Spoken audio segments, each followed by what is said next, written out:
Hello guys everyone, আশা করি সকলে ভালো আছেন। রীতিমতো রিউমার চলতেছে অথবা ওতে আটলান্টিক খবর হয়ে যাচ্ছে যে তাণ্ডবে জয় আছেন। তো এটা কতটুকু পসিবল আমার মনে হয় না যে তাণ্ডবে নায়িকা জয় আহসান, যদিও এটা এনসেটের সে বোধহয় কো আর্টিস্ট হতে পারে।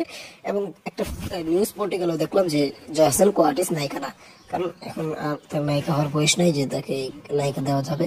এখানে মানুষ মানবে না, আর রাইহান রাফি এরকম বোকা কাজ করবেও না। সো তিনি তাণ্ডবে একজন কো আর্টিস্ট, নায়িকা না। ঠিক আছে, 52 বছর বয়সে একদম মানাবে না, বুড়ি বুড়ি হয়ে গেছে। যাই হোক, তার এই স্লো কোট হয়ে গেছে, এখন আর চলবে না। যাই হোক, সে কো আর্টিস্ট এটাই শিওর অনেকটাই, আর নাও থাকতে পারে বেশিরভাগ। হইলে কো আর্টিস্ট কিন্তু নায়িকা না, এটা আপনারা লিখে রাখেন। থ্যাংক ইউ পুরো ভিডিওটি দেখার জন্য। আরো নতুন নতুন ভিডিও পেতে আমাদের চ্যানেলটি সাবস্ক্রাইব করুন এবং পাশে থাকা বেল আইকনটি ক্লিক করতে ভুলবেন না। লিডার প্রিয়তমা রাজকুমার তুফান দৌলতরা বরবাদ কেমন লাগবে আপনাদের সকলে জানান।